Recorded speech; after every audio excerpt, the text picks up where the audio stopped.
Welcome back, everybody, to Who's Your Band? I am Jeffrey Paul. I am joined by Mr. Sean Morton. How are you, Sean? I'm doing great, my friend. Your Chiefs were winning as of showtime right now. They'll win. That would have been a bad loss if they lose to Jordan Love and the Packers' non-existent passing game without Aaron Rodgers. Very true. Yeah. But we got an interesting guest today. Let's bring him in. This guy, he played Bert Gervasi on the Sopranos. He was in the movie Brooklyn Banker. He's also kind of a singer. He also has a little bit of a singing career going on there. And I doubt if he remembers, but we worked on, I'm going to use quotation fingers for this one. I never do, a project together. I don't know if you remember this, but it's my pleasure to welcome him, the very, very talented Mr. Artie Pasquale. How are you, Artie? I'm doing fine. Thanks for having me. Artie, do you remember working on something with, you remember the director DJ Higgins? Yeah, sure. As a matter of fact, I spoke to him recently. Okay. And like you did Pasquale's Veal with him. Pasquale's Magic Veal. It was an award-winning short. Yeah. It was, you're right. But, Dan was in it, and so was... right. He was in it as well. But do you remember we did kind of like a thing with for DJ where we were kidnapping Lenny Dykstra? Oh, I told that story recently. Yeah, and we were supposed to be kidding. Yeah, he was supposed to be taking his memorabilia stuff, right? I don't know what the hell this was. DJ.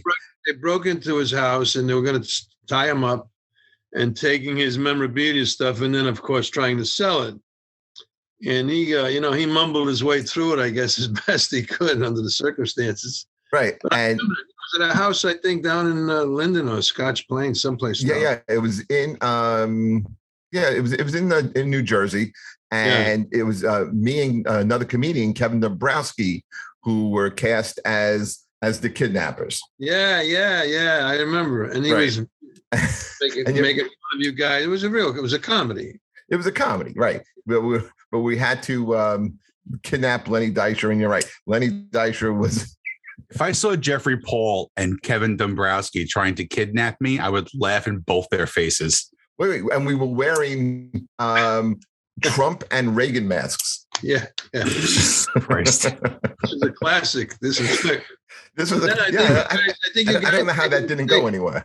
I think you guys made the mistake. I don't know if it was in the script, but when he was the MVP, you guys said he was the MVP when he was with the Mets, I think. And the truth was he was the MVP, I think, when he played for the Cardinals, maybe. Phillies. So Phillies. And he, he has this thing because he used to chew tobacco all the time. And when he talks kind of mumbles with lips like this. And he said, he also didn't have any teeth. Am I allowed to curse on this show? Yes. Yeah, absolutely. All right. That's what we do. Because I remember he said, these fucking guys don't even know what team I played on, talking about you guys. What do you mean me, guys? I'm an actor in the film. It was a DJ Higgins production. Yeah, I know. It was some production, let me tell you. Where is it now? Where's DJ now? No, where's the production? Where'd this production go? Where all productions like that go, into the cloud. He's a good guy, DJ. He's working now out in Pennsylvania at a college. At Penn State. Yeah, Penn State. And I'm supposed to go out and speak to his students, I think. Yeah, he is a great guy. But we'll talk about DJ Higgins at another time. Let's talk about you, okay? Yeah, where you from? Where you from, Artie? Originally Providence, Rhode Island, an Italian section in Providence, Rhode Island many years ago. Yeah. All right. Okay. Nice little area. Pardon? It's a nice little area. Yeah. And there's a Federal Hill section there, an Italian section, like a little Italy. And I grew up there, went to high school there, played a lot of sports, got involved a little bit in theater a little bit, but mostly sports. And then I eventually got married, moved to New Jersey, and I went into education. Were you a teacher? I was a teacher. He was a fucking garbage man, Jeff. Yeah, he went into education. He's a teacher. Jesus Christ. Fucking great counselor. And I maintained, and I started in acting while I was teaching. Then I eventually got it. I've been doing it for a long time now, but I've always said that I think teaching and coaching really helped me in acting because you're always performing to a degree, Yeah. So how old were you when you actually like really started to do this like full time and making like a real living of it? yeah, probably in my 40s. Okay. Were you, I guess when you were teaching, you were kind of like still auditioning and doing. Yeah. I was doing it at the same time. Yeah. Right. Yeah. And then you finally, hit on something where you were able to kind of like make a living doing it. Right. Yeah. It's tough to make a living solely on acting, but I started taking it seriously, classes, the whole deal. And I moved to New Jersey, so I was in the metropolitan area, so it was more easy for me to go to New York and do auditions. And it went pretty well. It's not, of course, COVID is recently anyway. COVID shut everything down, but it's been pretty good. And of course, The Sopranos opened up a lot of doors for me. Well, yeah, let's talk about that. How did you get the role of Bert in The Sopranos? Well, I auditioned for a number of different other positions, and we were really a comedy team. Me and Danny Grimaldi. Patsy was his nickname. Name. And I was a tall guy. He was a short guy, and I'm really tall for an Italian. So we'd go and make collections. I don't know if you saw any of the episodes. Of course, we'd go make collections here and there, and it worked out. And to this day, and I had this dramatic death scene, which people seem to remember a great deal. And I guess if I had to be remembered that for that reason only, it'd be okay.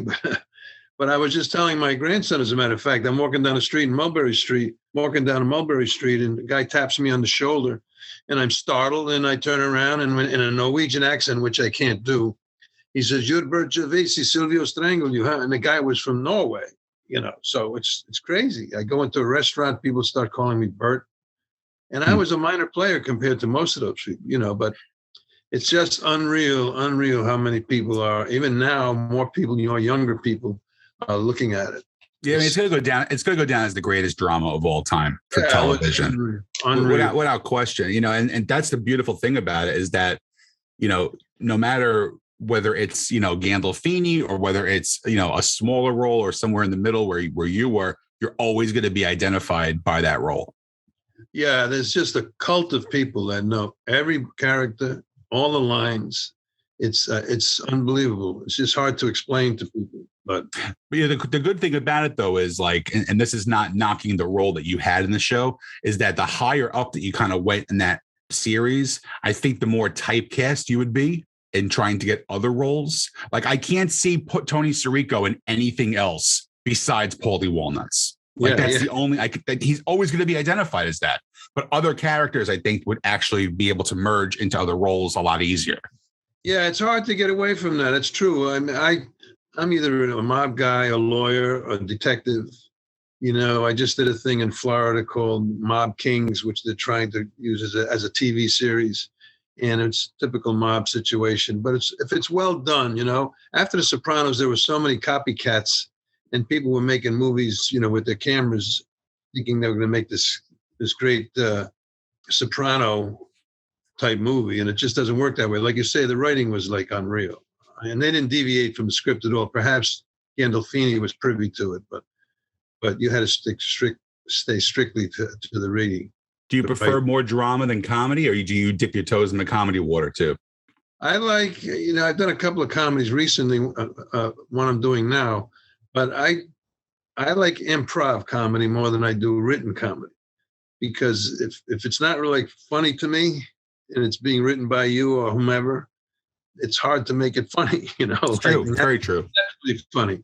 It's like one of my favorite shows is Curb Your Enthusiasm, and like Larry David's one of the greatest writers of all time. But like almost every scene that he has with Jeff Garlin is completely ad-libbed. Yeah. And you see them breaking character on every episode. They're laughing in each other's faces. Yeah, it's and great. Sometimes it's true. I mean, I agree with you. That would be like me and Jeff, who are stand-ups, having somebody write for us and having to do the material.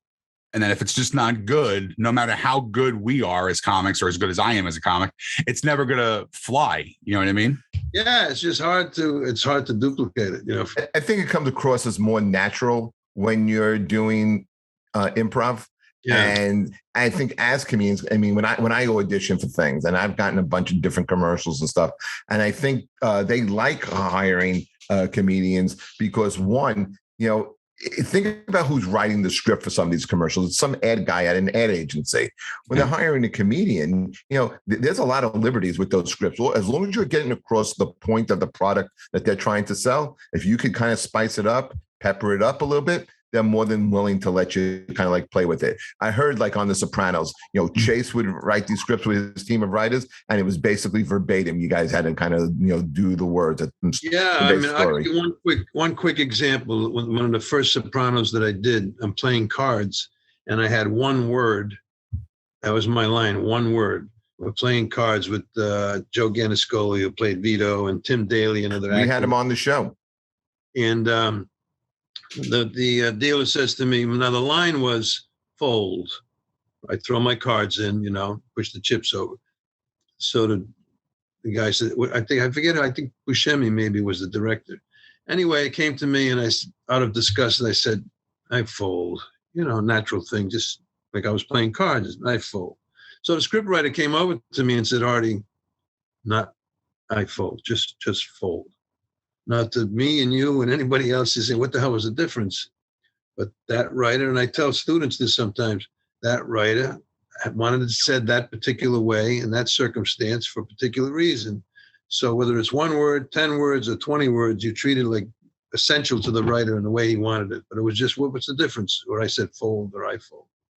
But yes, like you say, nobody deviated much. Probably Gandalfini, Yeah, that scene that you got murdered in. I mean, that is a great scene. In fact, I was watching your reel today, and that's on the reel. And I've seen it a million different times, and it's always great. Wait, but was that in the final season of the show? It was next to the last episode. Okay, so you kind of like knew, like you guys already knew, like this series was coming to an end, because you get how many weeks in advance, how far in advance do you get the script, and you're looking like, oh shit, I'm gonna be dead. I'm not gonna be in the series anymore. That's a funny thing about it. You didn't see the script until you went to the read through. Like say it took a month to do an episode, but you would sit down at this table, and everybody that was in that episode would sit anywhere in the room, and maybe Chase would be up front, or a few of the other people up front, the writer, whomever. And you would introduce yourself, and then you would read the script, and just imagine the way it was going to look on TV. But you never saw the script. You went in, they handed you the script, and everybody would look to the back pages, of course, to see if your name was still there. So the time came when I was sitting down, and Gandalfini comes over to me, and I hadn't looked at it yet. And he said, hey, Bert, it was nice knowing you. So I knew that time, something in there, and I looked at it and I saw I'm going to get strangled. But the fact that it was next to the last episode was okay. But that scene was pretty interesting if you got a minute to listen to it. Of course. I was like a recluse for a week, because the episode was supposed to open with me going to Silvio's house and explaining to him what's going on. Guys are in my territory, this and that, which I did. We shot the thing. I had this long dialogue with him. And then in the middle of the episode, I was supposed to get strangled. So I figured I hit a home run. I go home. I never watched it with anybody, because they didn't really know what went into the whole thing. So I'm sitting there, and the show opens with me walking out to get the newspaper. And then he go in the house and he strangles me. I said, I'll be damned. They cut out that whole stuff that gave you, the viewer, the reason why I was getting strangled. And then in the middle of the episode, they had a scene. They created a scene where Silvio goes to see Gandalfini, a soprano, and he sees some blood in his hand or whatever, and said, what happened? He said, oh, Bert Gervasi, we had to take care. And he says, Bert, really? So they got the point across without having to go through this whole thing. But it was interesting going with Van Zandt, because he was never wanted to be an actor. But everything with him was very staccato, when he spoke. So I would have this long dialogue, and then he would go, so what do you want me to do? And then I go long again. He'd say, Tony Soprano. And we would go back and forth. But they cut a lot of that, what prefaced that anyway. And then the actual scene itself was pretty tough to do. They had these china closets that I crashed into. They had like 3 or 4 of them, because they had so much money. So they were going to use them, if they had 3 or 4. And then the dog drove me crazy. if the dog barking, they put some like catnip in my pants to attract the dog. So the trainer was off camera. And at a certain point, they let the dog go. And this dog was barking and barking and barking. Now, excuse my language, but I got to the point where I said, "Would you get this fucking dog off me?" So the trainer says, "Don't yell at Iggy like that." I said, "Iggy, I'm getting the crap beat out of me and you're worrying about Iggy, you know?" But that dog probably got paid more than I did for that scene. But it wasn't an easy scene to do. No, it was a very physical scene, the way you were getting strangled and fighting that. How many takes did it take? Well, we did it a few times, like about 4 times. But another thing is, people say to me, "Artie, I like the way you drooped your eye, you know, when I was getting strangled." Now, I told Van Zandt, I said, he broke about 3 garrots around my neck. I said, "Do it tight enough, and if it hurts, I'll tell you." So he did it tight enough, and I really did feel like I was being strangled by a stranger. And my eye drooped just naturally. People called me up, and they said, "Artie, I love the way you drooped your eye." Like I'm there the night before in front of a mirror, you know, saying, "Tomorrow I'm going to get strangled. Now, how should I look?" You know, you just get lucky. You know, it just came out that way, and it was considered to be a pretty good shot, you know, up close with the camera. Yeah, Jeff was in a movie too called The Irishman. I don't know if you're aware of that, but he had a very stoic look when he was standing behind Pacino. And he told me like he knew he was getting this role for like a little while, and he would just stare at the mirror for like 8-9 hours a day, just trying to get that perfect look for the camera, you know? Yeah, it's hard to do. You know, it's not a matter of memorizing lines or something. I'm saying, okay, you know, how am I going to look? You know, and I just told him, do it tight enough. Yeah. And I had a line on my neck for about a day anyway. But you get lucky. And then there was another scene when I'm playing that card game I was telling you about, where I pushed all the chips over to Joe Ganascoli, Vito, right? And just by luck, I missed one chip, and it was in the middle of the table. So I took it upon myself and just put my index finger on and flipped it over to him, like, you know, "Take this too, you son of a bitch," you know. Anyway, guys would call me up. A couple of guys, "Artie, I love the way you left that one chip in the middle of the table and just flipped it over." You know, it was just lucky, and they kept it. You mentioned Steven Van Zandt, and I had read that when it came to casting the show at the beginning, like they, you know, this is before the pilot, the casting came down to 3 people: Gandolfini, Michael Rispoli, who wound up getting the role of Jackie Aprile Sr., and Van Zandt. You know, could you picture anyone other than Gandolfini actually playing that role? No, I mean, hindsight's 20/20, but still, no, not at all. Not at all. I mean, Gandolfini was great, and it's interesting how this mob guy who was responsible for killing people was, you know, people loved him. You know, women fell in love with this guy, but he's an actual killer. Yeah. But he was just a wonderful guy, and that was one of the keys to the show. Besides the writing, is how Chase selected these people. You know, there were regular looking people off the street. There were no pretty faces like George Clooney or any of those, although they wanted to probably get into the show. He just wanted to see regular people. Now, Gandolfini, you know, didn't do that much before this show. People knew him from a couple of films, but he was just, I mean, looking back, I can't imagine anybody playing that role. You know, and he made Van Zandt in kind of a cartoon character, you know. Yeah, I can't believe how good, like, every role was cast. I mean, it really that was one of the hidden talents of the show. What was it like working with Gandolfini? I mean, did you pick up any tips from him? Did you? I mean, what was it like being on a set with him? Because he really was quite like an imposing figure on screen. Yeah, but off the screen, I mean, on the set, he was just like a teddy bear, like they say. I come out of hair, makeup, something like that one time, and I'm walking by him, and you respect everybody's, you know, privacy when they're going over whatever it is they had to go over. And he would call me over. He said, "Where are you going?" I said, "I'm just going to go in here, leave you alone." "Come on, don't go in. Don't worry about that. Sit down. How's the family? How are the kids? How are the grandkids?" And just talk like that. He was just wonderful. You know, it's hard to explain, and I know everybody else has said the same thing. He was unique in that sense, where he cared about everybody, whether you were a carpenter on the set or whether you were a star. He just, and people don't realize how much work he put into that. If you think about it, he's in every episode, almost every scene you see him. And he's there for 12, 13, 14 hours, goes back, who knows when he ate, which probably attributed to, his getting so overweight and having a heart attack. But and then he had to get up and do it again and do it again and do it again. It's not easy. It's good to hear that he was like a decent person. Because again, one of my favorite actors, like Jeff was telling me when he was doing The Irishman, Pacino, and it was very standoffish, but Pacino was not standoffish. He was one of the coolest guys you can hang out with on a set. You were bad mouthing him so bad. Never. 2 episodes ago. That's Artie. Don't listen to him. He was like this guy was a piece of shit. Is psychotic. He was Pacino. Did you ever work with Pacino, Artie?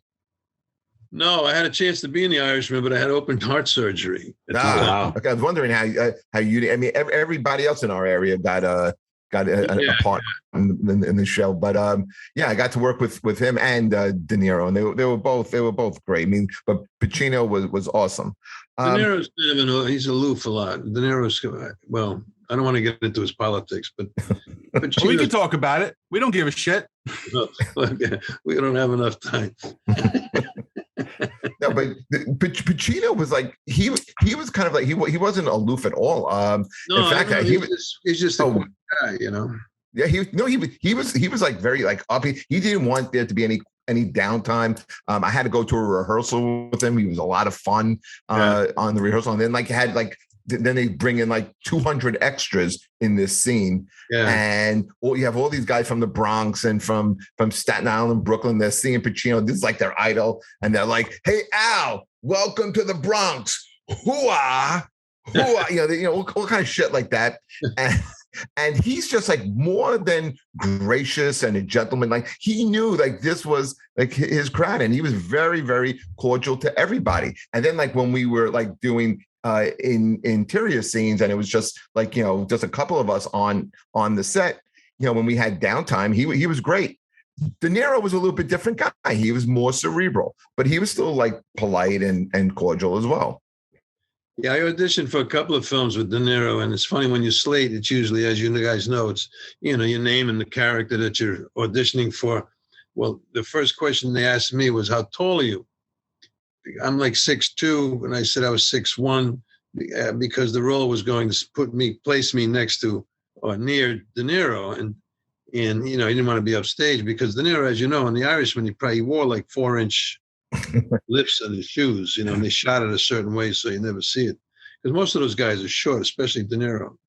But needless to say, I didn't get the role. But The Irishman, I had a chance in that, but I had open heart surgery. So who did you read for The Irishman? What was it? Lewis. What's his name? Lewis.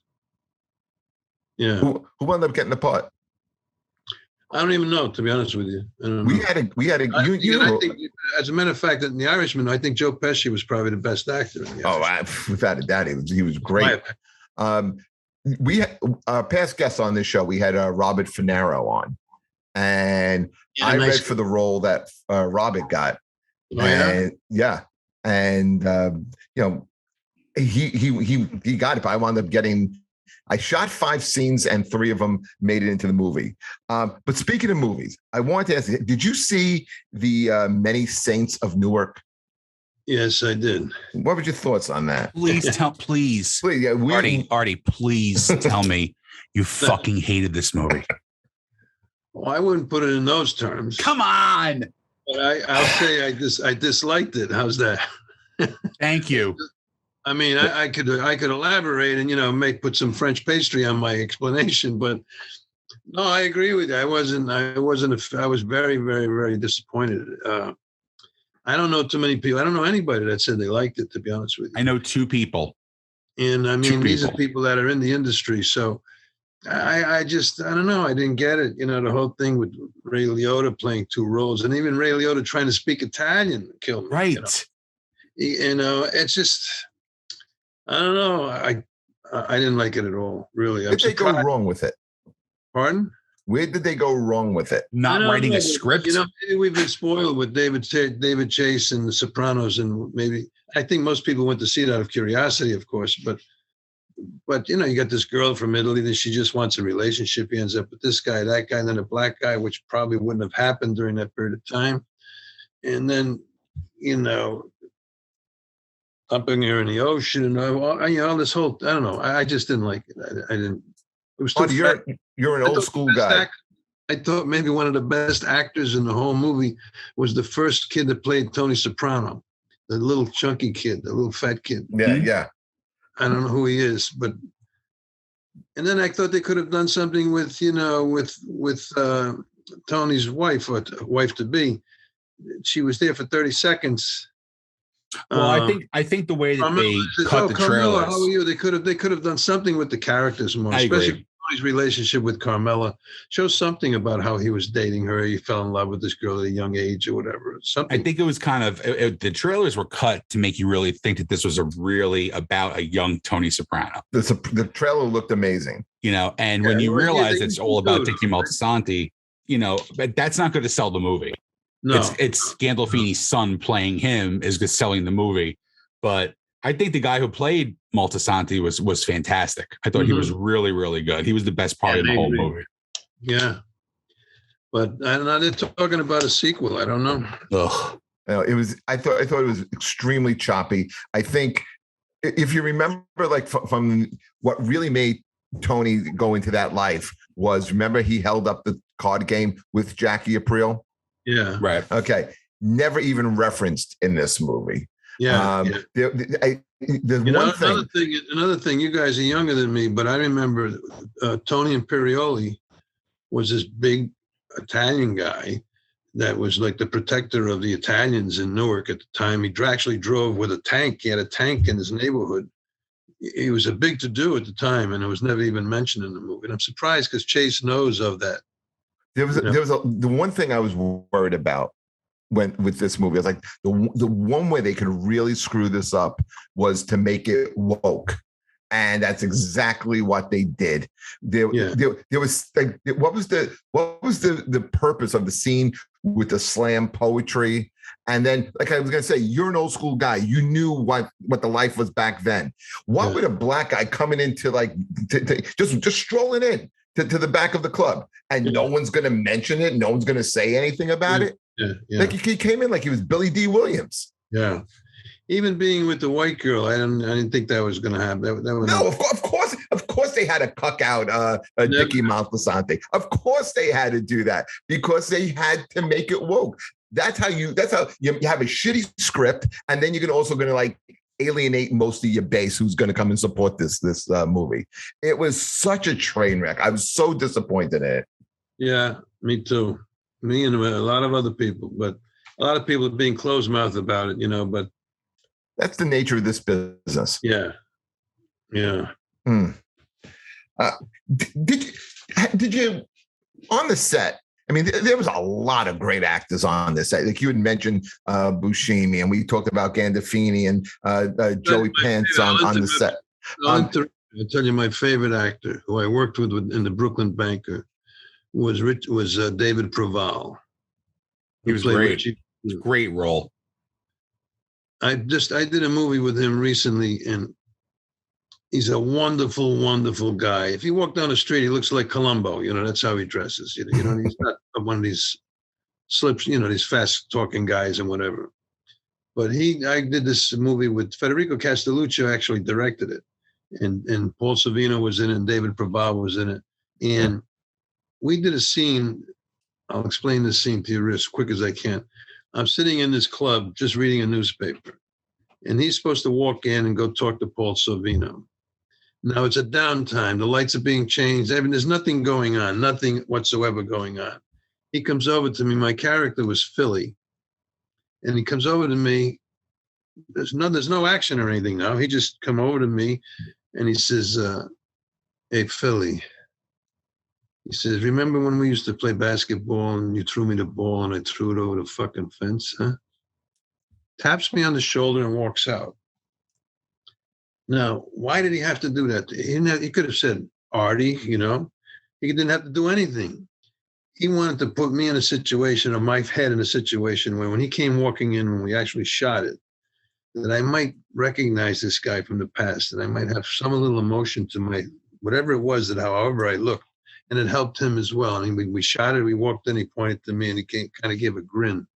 Now he didn't have to do that at all, not at all. Then I'm doing a card game scene, where he comes maybe 4 inches away from my face, and he had these fucking eyes that would go right through you. He's got these deep, hard ass eyes that scared the shit out of you. And he was just a great guy. And he helped me a lot. He really helped me a lot. I respect him a lot. I think he's a terrific actor. Were there any directors that you would like to work with who you haven't worked with yet? Maybe Scorsese, I guess, Well, Jeff's got his number. Yeah. Text him. I did work with Scorsese. So you call him Marty? You call him Marty? I did call him Marty. I did call him Marty. I did, yeah. Hey, number 25. Hey, number 320. What did he call you? We had a gig together one time, and Marty called him. He's like, why you keep fucking calling me? Just call DiCaprio and hang up the phone on him. Yeah, no, he called me Jeff. In fact, that's how we met him. I'm sitting in on the set. He comes in. He's like, "Where's Jeff?" And I'm like, "Right here." And he goes, "Jeff, you fucked up. And because you fucked up, he's going to jail." He's referring to Pacino. And this is how he's getting you ready for the scene. And he goes, "Now he's going to lay into you." I go, "This is going to be pretty intense. You think you can handle it?" I go, "No problem, Marty." Yeah. Well, didn't you call, like, once you got familiar, didn't you call him like M Dog? I wouldn't listen. I would hope to be strangled for real if I called anybody M Dog. I would never call anyone M Dog. No one should ever be called that. I thought he was, he didn't do he was in Mean Streets, going back, Preval, but he was just a great guy, and he was always going out of his way to like help you. Wouldn't even ask him for help. He would go out of his way to try to help you.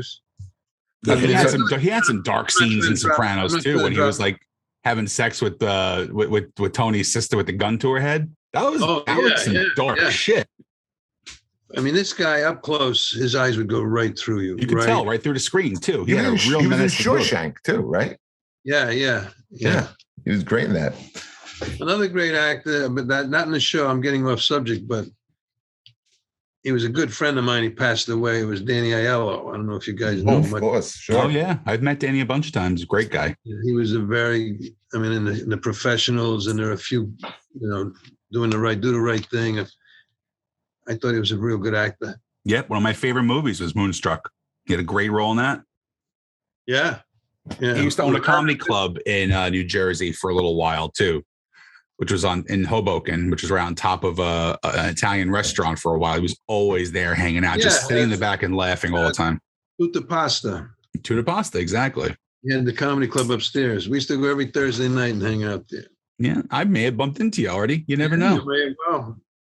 Jeff wasn't there because he was hanging out with Marty. I was Marty and Al and Bobby. I called him Bobby. Well, yeah, kind of like the way they would do it on the Tonight Show, like when Charlton Heston would come in, or if you were referring to him, you call him Chuck Heston. Yeah, like Trump would call him. And then in the audience, you used to think, "Oh, he knows him." Right. Trump would call him Sleepy Joe. Right. Jeff would call Pesci Little Joe. He's so small. Yeah. So the name of this show. Why are you wearing a Kansas City hat? Because they were winning. Because he's a moot. Well, that's why he's a fucking moot. I'm a Jet fan. I don't want to wear my Jet hat on this show until they actually are good. But the name of this show is called Who's Your Band? And so when we talked a little bit during the week, we talked a little bit about music. You like me. Who's your band? Who do you like? What do you listen to? Well, I mean, I know it's cliche, but I listen to everybody. I like all kinds of music. I'm a product of the 50s. So I go back to Fats Domino and Little Richard and one of my favorite groups you've probably never heard of. Try us. Was Lee Andrews and the Hearts. Of course I know Lee Andrews and the Hearts. You do? I was listening to him this afternoon, in fact. You did, yeah? Yeah, they had that song Baby Doll. Star. Try the Impossible is one of my favorite songs. That's a good one too. On the flip side, you're pulling my leg now, right? Of course I am. But on the flip side was Teardrops. Anyway, those old, and then rock and roll stuff I liked a lot. I mean, I like the Rolling Stones. I like, everybody likes the Beatles, of course, but I like Coldplay. Really? Yeah, that's a Coldplay. Yeah, that's just came out of fucking left field. I was a big jazz buff. I used to go to the Newport Jazz Festival all the time. Nice. Right. When it was in Newport. And you would also mention that do you sing? Are you like in? Or you pulling my leg? No. I'm friends of mine have bands, and I might get up and do a couple of tunes. You ever hear Bobby Bandera? Do you know who he is? Absolutely. So I've sung with him a couple of times. A few times. There's another group called the Eddie Testa Band. Yep. There's about 4 bands that I'll go up and do like a couple of tunes. I'll do a little Unchain My Heart, Joe Cocker White. Oh, wow. Yeah, that's a great song. I'll do Sweet Home Chicago, Eric Clapton's Way. I like Eric Clapton as well. I'll do, I Saw Her Standing There by the Beatles. It's a cross section. Multi-talented, see. Oh yeah, Artie reminds me of the guy who's like the uncle who sits at the far back table at the wedding. All he wants to do is drink sambuca and not be bothered, and then the nephew or the niece always asks him to come up and sing in the middle of the friggin' wedding. Well, the first part of drinking the sambuca, I agree with that. All right, that's a good thing. That's the thing. Artie is probably the patriarch of his family, right? But he's also probably the coolest guy in the family. Oh, right? yeah, sure. I got 6 grandkids, as a matter of fact. Very proud. And, I've had a pretty good life. My mother passed away in 96, so maybe I've got her genes, Hopefully. But this whole acting thing, it's really, I've been doing some things recently. I just did a thing in Florida called Mob King. And, what's Mob King about? I mean, obviously it's about the mob, and okay. Yeah, but what's the story? Between 2 groups. It's nothing spectacular as far as the story goes, but I did a thing called Scarlet out in California with Tom Sizemore, and I'm doing another one called Coco, which is it's a comedy, and a few things. There's one called The Italians, which I think it's okay. I get involved in it. I didn't necessarily want to do it, but I'm involved in it. So there's a few things happening anyway. But getting back to The Sopranos just was great. Greatest experience one could ever have. Yeah. Here's kind of talk about a small world. Do you remember the scene in the Sopranos when Johnny Sachs' daughter got married, and there was a wedding band in that scene? Yeah. The singer in that wedding band, okay, he does Sinatra. He sang at my wedding. I got married at Russo's on the Bay, and he was the special guest. He came in, he did 2 Sinatra songs, and then he did a Zeppelin song. Wow. That was the same guy. Wow. That contributed nothing to this whole podcast, Artie, just so you understand. It was the whole point of that story was to say that this guy from The Sopranos sang at my wedding. That was the whole point of that story. Listen, I'll tell you a Sopranos story too. I went to the open casting call.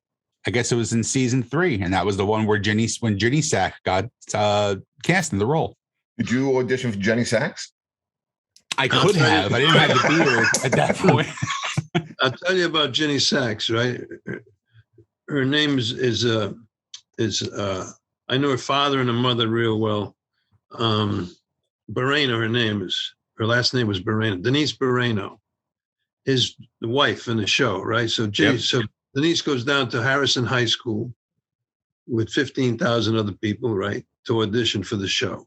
Never acted in her life, didn't have a headshot, nothing. Some guys went down there with peppers around their necks, and sausages and all kinds of pompadours in their hair. She goes waddling up. Now, her father and mother were good friends of mine. They live in Roseland, New Jersey, and he had a furniture store in Verona, New Jersey. She goes down, and they take a picture, turn this way, turn that way, and she does it and does it, And she just leaves after that, right? Never had a picture, never acted. Fast forward, she becomes Johnny Sachs's wife. To show you how some of these people had resumes that, and that's her name, Denise Moreno. She's since passed away, and her husband in real life passed away, and her mother passed away within like a year and a half. Did she wind up doing anything else? Because she was really good in that. That was it. She didn't do anything else, no. And he's a good guy, Vince Curaturo. I see him every now and then. Played Johnny Sachs. What's your process for auditioning? You know, how do you prepare for this for a role? Yeah, I'm one of these. I mean, I got to I just do it and do it and do it and do it and do it, you know, and I mean, I'll read the whole thing first to get a sense of what it's all about, you know, maybe a couple of times. And then I'll read it like in sections, you know. Everybody has their technique. Sometimes I'll write it, you know, supposedly the brain absorbs something more if you write it. That's right. I'm actually taking Prevagen. I'll give it. I don't know if it works or not, but it seems that way. I don't know. But I just keep being repetitious, and it seems to work for me. Other people have different techniques, you know. Well, we have to do the same thing because, you know, we do stand up and, you know, we write our material, we write our set lists out. We kind of know where we're going to go. Yeah. I'm one of those guys where I have a kind of mental thing where I kind of know where I'm going to go, but I don't ever write anything down. Yeah. Which is kind of weird. Jeff, I know, writes down stuff all the time. Other comics I know. Writing. You know, but I don't, for me personally, it's just, I like to more ad lib a little bit. I know where I know the ship is in the ocean. I know where it's going to go at some point. That's basically. Yeah. Well, if I have to stick to the script, you know, I can't go, you know, can't go anywhere with it. Can't go elsewhere with it. But I just try to do it over and over and over and over. How long does that take you? It takes a while, I think, for me anyway, you know, it takes a while.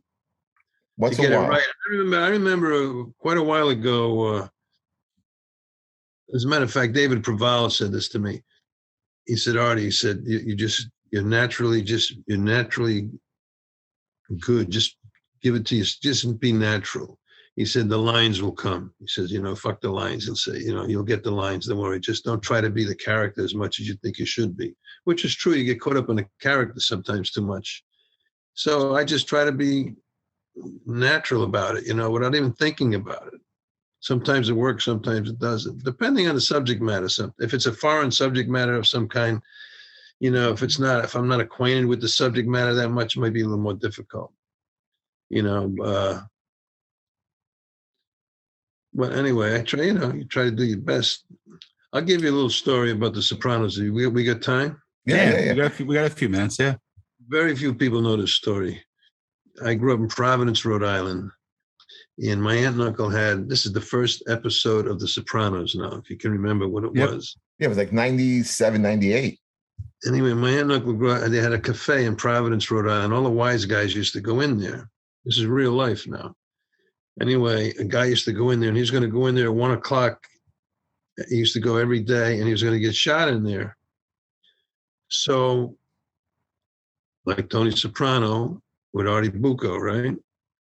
So they offered my aunt and uncle Carmela and Artie Bucco in the show a chance to get out. They didn't want to shoot the guy in a restaurant because nobody would go there, right? They get a bad reputation. So they offered my aunt and uncle, like they offered Artie Bucco and Carmela, a chance to go on a vacation. And my aunt in real life said, "No, once you're indebted to those guys, no, you know, we're not going to go." So what did they do? What did they do in real life? As what Tony Soprano did to his best friend, Artie Bucco. He blew the restaurant up as a favor to him so he can collect the insurance. And I told David Chase that story. And they shot the guy down the street in another place. And I told David Chase that story maybe 30 years ago. And, you know, these writers keep these things in their brain. And when he's interviewed by Peter Bogdanovich, if you watch the show through a narration process, he says, "This is interesting, Chad David. Where'd you get this idea? A guy blows up his best friend's restaurant." He said, "Well, a guy from Providence, Rhode Island, Artie Pasquale, gave me that story. It's a true story that happened to his uncle." And then he took Artie, used me, and Bucco was David Chase's grandfather's name. And that was the story of that series. Remember the show when he blew up the restaurant? Yeah, absolutely. It's there's so much depth in that. Yeah, he gives me credit for it. And he's a good guy. John Ventimiglia, who plays Artie Bucco, is a good guy. I see him occasionally. They're all great guys. You still keep in touch with those guys? Yeah, I see Federico a lot, Castelluccio, because he lives near me, as a matter of fact. I see Pastore. I see I see Bobby Finero often. You know, he's a good dude. Do you do any of these Soprano conventions? Yeah, I mean, of course, the Soprano Con. I don't know if you guys went there. That was great. And the one down in Atlantic City I did. And I'll do different events here and there, you know. Very cool. It's great. I mean, it's just great. It's great. I don't want to get off the music subject because I am very much interested in music. But so this is how we usually end these shows, Audie. Who do you like? Who do you like as far as music goes? Jeff's a big fan of Air Supply. I'm going to see him in a couple of weeks. 70s. He likes Air Supply. I'm going in a couple of weeks. If you look in the back behind him, you see that little drum thing that's from Menudo. Yeah. There was an old 80s band. It was a boy band from Mexico. Yes. I thought it was ABBA. I thought you were an ABBA fan. He is an ABBA fan. He just put out a new record, you know, ABBA. It just came out on Friday. In our last episode, Guilty Pleasures, that was one of them. But we usually wrap up these episodes by Sean asking a musical question. So, Sean, ask Audie your famous musical question. Well, here's what I'm going to do, Jeff. Goodnight. We're going to end it like this. Audie, normally what I ask is if it's a guy's musician, what would their ultimate band be? Right? Like, so if I interview like a singer, I'm going to say to him, hey, if you can pick anybody else besides that was in your band, who would your ultimate band be? I'm not going to do that with you. I'm going to ask you, you're going to be in a movie and you had to pick 3 actors who you ultimately would love to work with. Who would they be? In living or dead? And you can't choose me right now. Right. Because he doesn't know where to put his hands when he's acting. So. Well, I would say Pacino. Okay. I'd say that I could work with 3 actors I had to work with, huh? So Al. Pardon? So Al is one of them. Yeah, I'm sorry. See, there you go again, dropping the first name. Yeah. See, Al, listen, you turn around, you drop something over there. We've done multiple scenes. Yeah. I mean, I guess I got to say De Niro. I always like I go back to like Robert Mitchum, those guys, you know. But that's Mitchum. That's before your time. You don't even know who he is. I know Robert Mitchum is. We know Robert Mitchum. Michael Caine is an actor. Great, just retired. And I guess I got to say De Niro. I would go Michael Keaton because I love Michael Keaton. I think he's a Michael Keaton. I think he's a very underrated actor. Yeah. Do you watch the show Ted Lasso? No. You haven't seen it? It's a great show on Apple TV with Jason Sudeikis, right? It's a great show. There's a girl on there, Hannah Waddingham, who plays Rebecca, who I am madly in love with. So I would definitely pick her. I don't even want to act with. I just want to stare at her. I just want to stare at her for an hour and a half at a time. And then I would do Meryl Streep. Yeah, I mean, she's probably the best female actress in a long, of course. Of all time. Yeah. No question. Jeff, who would you pick? I mean, obviously. Besides Audie, I'd go with Telly Savalas. Telly Savalas. Wow. Yeah, he was classic. Yeah. I think I'd be better than him. So I'd go Telly Savalas. But Burt Lancaster too, I suppose. No, not Burt Lancaster. No, he's too good looking. No, he'd make me look uglier than I am. So it wouldn't be Burt Lancaster. Telly Savalas would be one.